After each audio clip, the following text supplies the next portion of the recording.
From Fox 8 Sports, this is the Black and Gold Review Show, sponsored by your Southern Quality Ford dealers, home of the best-selling truck 41 years straight, and the 2018 Nissan Titan, backed by America's best limited truck warranty. Sean wants a touchdown. He comes out in an empty formation, so middle of the field is open. 8 seconds on the play clock. Brees from the empty backfield drops back, looks in the slot. Mike Thomas across the end zone. Touchdown, Saints. That fifth straight touchdown was the nail in the Bengals' coffin. Welcome into the Black and Gold Review Show, everyone. I'm Juan Kincaid, Sean Vazant, Saints Hall of Famer Deuce McAllister. 8 straight wins, and the Saints have not looked more dominant than they did in that Bengals game. It was very impressive. I mean, the way that they were able to go out, and it's kind of methodical.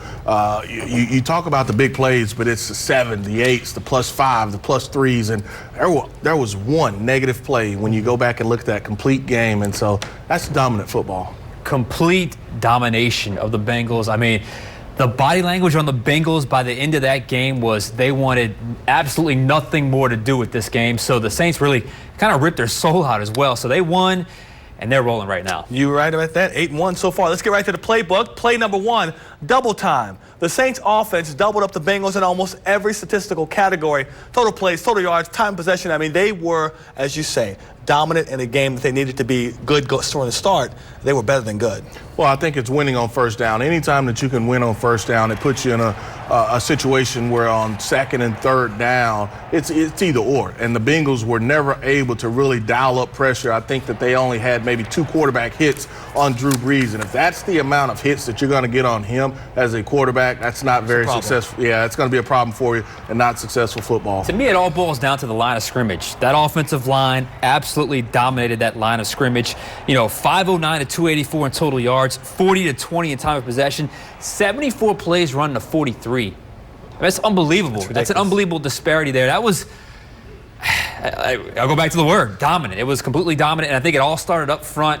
And Drew Brees is in such a zone right now. Everything he's doing right now, it's the right football move. 3 touchdowns, 3 incompletions. I mean, he was everything. That gets us into play number 2. Drew distributes. Surgical performance, 22 of 25, 265, 3 touchdowns, a 150 quarterback rating, completing 88% of his passes to 9 different receivers that caught the ball. We always wondered, as he gets older, he has just gotten better, but he's never been as good as this year. I think it's him just having the complete control of the offense and then having confidence in his receivers. You know, a lot of times we fussed about maybe it's separation that they're not getting, maybe the timing in there with the receivers, but he is seeing the complete field, and his placement of the football could not be better. And, you know, it's been amazing. Guys step up week in and week out, and he doesn't care who it is. I mean, obviously Mike Thomas is getting a lot of the looks, but he doesn't care who it is. He's accurate, as you said, Deuce. I mean, precision. Pre-snap and post-snap, he just feels like he's 2 steps ahead of the game, of the opposing defense. There was that, Deuce, you remember that wheel route that Mark Ingram caught out the backfield? The second Drew saw that linebacker sprint toward him, he knew exactly where he was going over the top for that big wheel route to Mark Ingram. So he just, it's complete domination, complete fruition of the quarterback position right now. He's just on another level than really anybody in the NFL. That was a poor angle that linebacker took. He tried to come underneath. The second he saw it, he tried to come underneath, and so it was perfect ball placement by Drew on that play. Is the bigger surprise that he's only thrown 1 interception, knock on wood? He's just been fantastic with his precision on throws.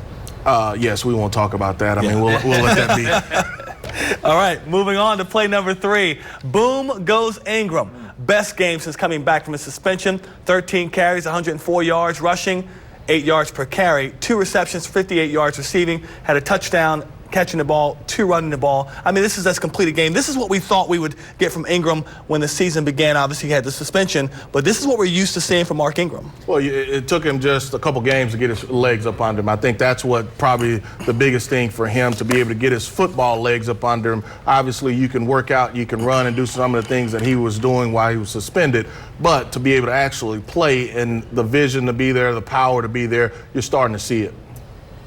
We said last week that there was going to be a Mark Ingram game where he has that Mark Ingram output. It happened Sunday. And I also believe there's a chemistry with him and this offensive line. When they are truly manhandling the opposing defensive line, he really gets going. And you saw it, gashing here, gashing there. I mean, 13 rushes, 104 yards. I mean, that was his big knock early in his career, was his yards per carry. No more. I mean, and I think Kamara has a little bit to do with that as well. But this was the game we had been waiting for. We said it before the game. It happened.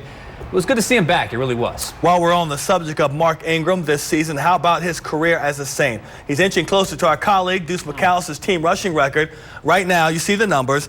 Deuce, 6,096 yards. Ingram, 5,647. He's 449 away, which means he needs 65 yards per game the rest of the season. That's pretty easily attainable. Deuce, what say you about this? So why you want to bring up bad stuff, man? I mean, that's bad stuff. But, hey, look, it's going to get broken. Yeah. And so, I'll be happy and proud. And, I've always told him once, I found out that he was getting close, go get it. Yeah, Sean? I think it's going to happen. 65 yards a game. I think he can do that. What is there? My math's off. Seven games left. Seven games left. Yeah. So I think it could happen because I think he's going to have another one of these kind of 100-yard games that can kind of get the total up a little bit, even if he has a down game. I think you're right. All right, play number 4 inside the book. Pressure points, the defense. 4 sacks, 2 interceptions, and again, only played 43 plays, which is the lowest of the season.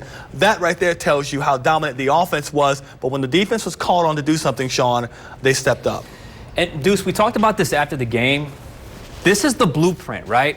The offense overwhelms. An opposing offense tries to keep up. They can't do so. Inevitably, they try to do too much, and the Saints are there to pounce. It's not that they're a dominant defense. They just make timely plays when they feel that opposing offense is just they're outstretched. They can't kind of get a handle on things. This interception right here is the perfect example. He didn't really need to throw that ball right there. But I just think from a timely standpoint, they're feeding off the offense's output. And defensively, it's all about making plays when it counts the most. And that's why you've seen these wide margins right now. It happened in the Minnesota game. It happened, obviously, even in the Rams game. I mean, they blew that. They came out to an early lead. So defense doing big things right now. The one thing that you're impressed with is just their ability to be able to cause chaos when you need it, really. And I think for them, that's what they have to continue to do. You have to be able to create turnovers. And you've seen them be able to do it against Minnesota. You've seen them do it against the Rams. And now you see them do it against Cincinnati. If they can give that offense an extra 1 or 2 possessions, that's a dangerous combination. When people talk about the comparisons between the Saints of now and 2009, for me, it goes back to that opportunistic defense of 2009. That's the one thing that's missing with this unit right now. Can you see these 2 turnovers here kind of kickstarting something going forward here? The one point when you look at the 09 team and this team right now, particularly on defense, I think that 09 was a little more stingier as far as giving up points. But the one thing that they did was create turnovers, and they were taking them back. I think there were 7 returns for a touchdown. Right now, you only have 1 from this Saints defense, and that was PJ's. There were probably 3 other times. You go back to the fumble, Marshawn Lattimore in New York. That should have been a touchdown. That pick right there, Eli Apple, that should have been a touchdown. Marcus Lattimore, that should have been a touchdown. I mean, so the plays, they're making them, and they may not be converting them to touchdowns, but it's very, very similar to the 09 process and how they were creating turnovers. Play number 5 in the book is 8 isn't enough. 8 straight wins, but they still trail the Rams, who are 9-1. They have to keep winning to keep pace and keep the guys behind them at bay. So winning 8 in a row is great, but you still got a lot of work to do. I think that's great because it allows you to stay focused, stay sharp, that you have a team that's nipping at your heels a little bit. You have the tiebreaker over the Rams, but if it's not a tie in record, then you would lose out to the Rams in that regard. So I think it's great. You have to stay sharp. You have to stay focused. And you don't need to look any further than the NFC West to know that you've got to stay on your game to maintain pace here. Yeah, I think for them, it makes them have to go out and play well each week. You can't let down. Look, in the division, that's a different story. You were able to pick up a little ground on all 3 teams really this week just because they lost and you won. But when you look at the Rams, who you're fighting for that number 1 spot in the NFC, technically they're ahead of you. I think they have a bye still to come.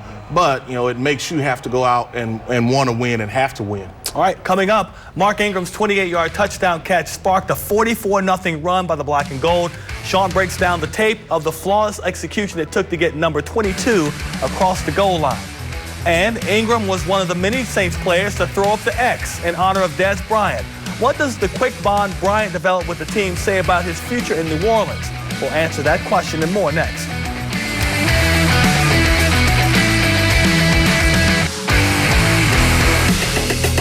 Review, sponsored by the 2018 Nissan Titan, backed by America's best limited truck warranty.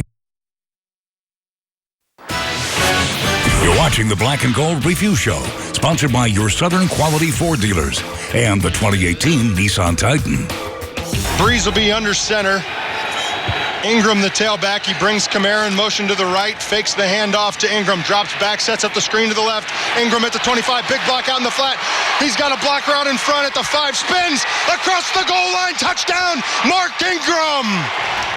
For years, Mark Ingram has considered himself to be an every down running back. That play was a reminder that he knows himself best. He does. Another Saints Sunday, another day of near flawless offensive execution.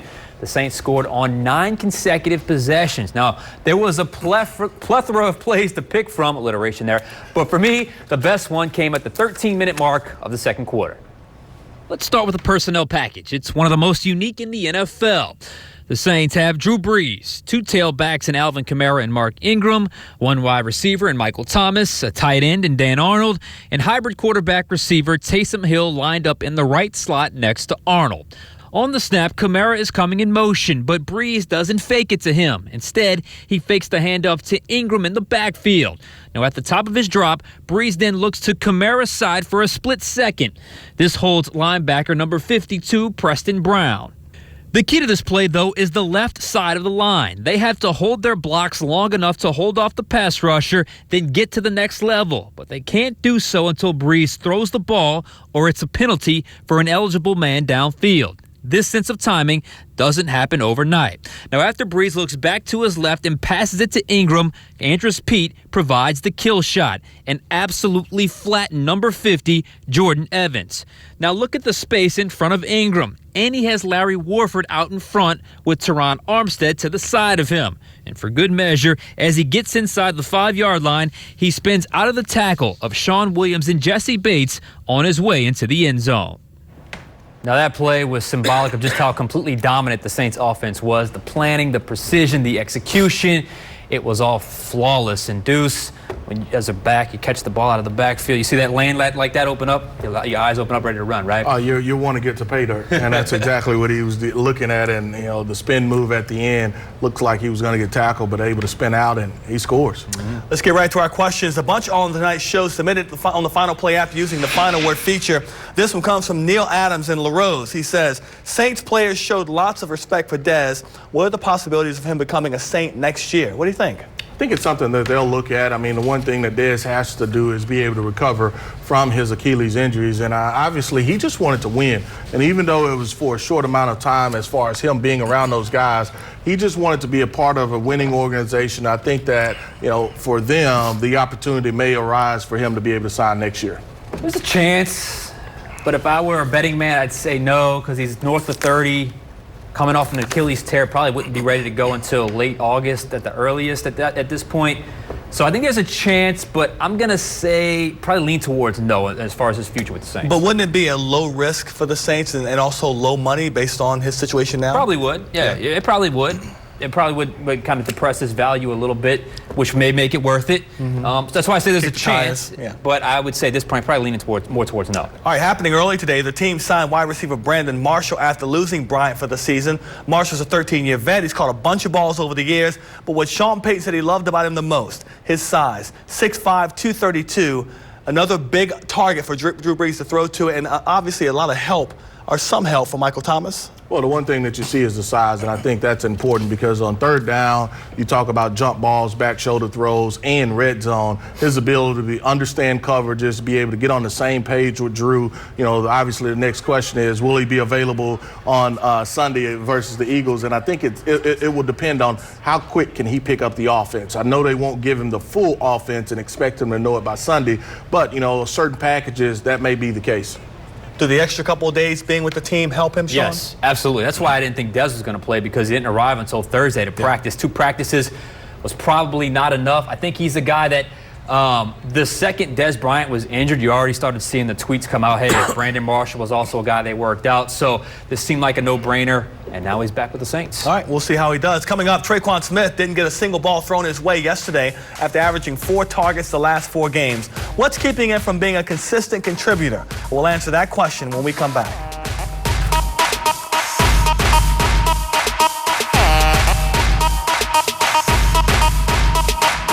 Black and Gold Review Show, sponsored by your Southern Quality Ford dealers and the 2018 Nissan Titan.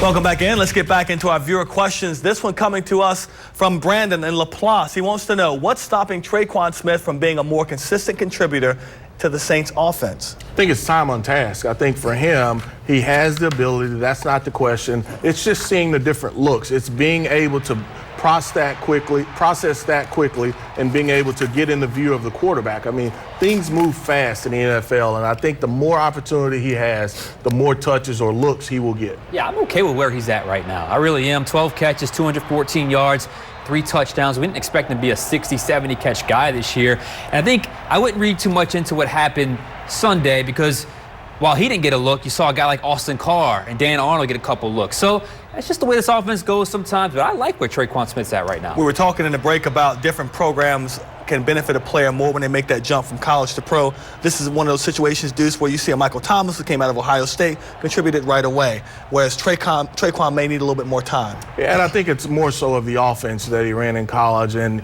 you know, you talk about some of the diverse offense, pro-style offenses. A lot of times you get some young receivers that run fast, and it's looking over to see the adjustment that a coach is giving them. You know, maybe sometimes it cheats the player when you talk about going to the next level as far as the NFL. Look, Robert Meacham wasn't active a single game his rookie year, yep. But Colston and Michael Thomas caught on really quickly.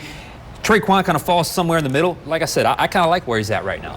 Let's get to our next question from Kerry A. Taylor from Baton Rouge. How do you think Eli Apple is progressing? I think he's doing good. What do you think? I mean, he's got the interception. That's the first for him with the Saints. That's what you want to see out of the cornerback over there. I think it's a work in progress. One of the things that he'll tell you, and you listen just to Sean and D.A. and even Aaron Glenn, you know, at times there's certain things that he needs to get better on, whether it's playing a certain technique a little bit better, whether it's driving on the football, understanding route concepts. And then you have to understand, he's only been here a couple weeks, so he doesn't have the full grasp of the defense yet where he feels totally comfortable. He's making plays just being, I think, an athlete, but he's having a lot of fun. I mean, he's playing on a winning team, and I think each week, each practice, he gets more and more confidence. Could you imagine going from the Giants locker room to this locker room where they're doing that off of an interception? But look, Eli Apple, I know he got beat on that crosser to start the game by Cincinnati, but he got the interception.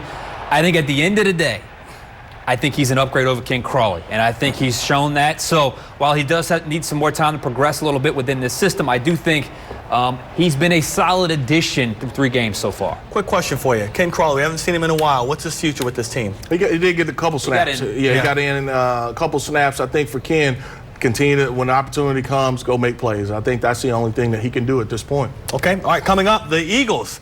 They're the defending champs, but they are not playing like that at all right now. We'll preview the opponent standing in the way of the Saints and their 9th straight win. That's next.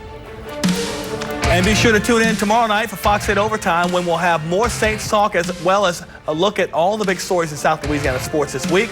We'll answer your viewer questions as well, so keep them coming on the Final Play app using the Final Word feature, and watch Fox 8 Overtime every Tuesday night at 10:35.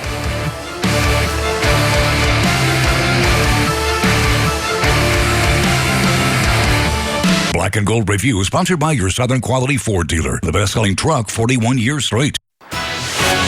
You're watching the Black and Gold Review Show, sponsored by your Southern Quality Ford dealers and the 2018 Nissan Titan. The end of the gauntlet, what was 5 games, is the Philadelphia Eagles, and this is a football team that looks absolutely nothing like they did last year. They're 4-5 coming off the loss against Dallas last night, where they struggled down the stretch. What is wrong with this football team right now? The pieces haven't really changed. Not a lot, but they haven't had a lot of success running the football, and then they've been banged up. I think injuries has really decimated. I mean, their offensive line, right tackle banged up a little, Lane Johnson, and then Peters is playing hurt. Then you look at Carson is coming off of the quarterback is coming off of an ACL. They've lost Ajayi, their starting tailback. So just a lot of moving pieces, and that's just on the offensive side. I wouldn't sleep, though. I wouldn't sleep on this Eagles team. They still got Carson Wentz, Aguilar, Alshon Jeffrey, Zach Ertz. They added Golden Tate, who's done well against the Saints in the past. So to take this team lightly would be absolutely foolish. I know they've kind of got that Super Bowl, post-Super Bowl funk a little bit, but they have some talented players, and you know they're capable of turning it on at some point. So the Saints, And I know they won't. They can't take this team lightly. Has Jared Goff been all you thought he'd be?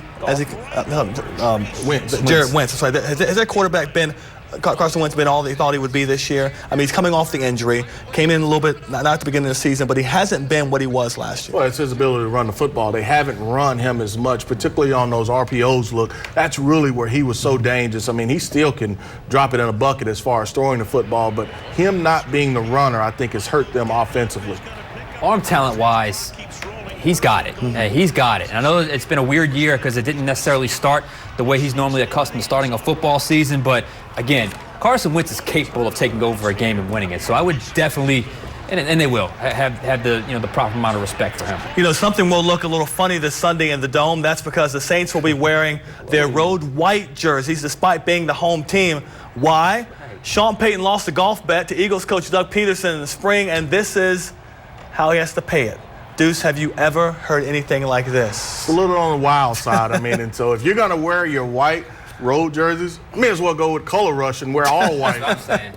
Go all white. I like the white jerseys. So this is a neither win nor loss. So, hey, they'll go with the white jerseys. They'll be good. I hear you. The football on Fox 8 continues tomorrow on Overtime at 10:35. And then Wednesday night, it's an in-depth look at the Eagles on Game Plan. Thursday night, a pivotal matchup on Thursday Night Football, Packers and Seahawks. And Friday, I'm looking forward to sitting around with Sean Vazan and hosting another extended playoff edition of Fox 8 Football Friday. That coming your way at 10:18. Until then, for Deuce, Sean, and everyone here at Fox 8, I'm Juan Kincaid. Thanks for watching. Our next newscast is at 4:30 in the morning. Have a great night. From Fox 8 Sports, this has been the Black and Gold Review Show, sponsored by your Southern Quality Ford dealers, home of the best-selling truck 41 years straight, and the 2018 Nissan Titan, backed by America's best limited truck warranty.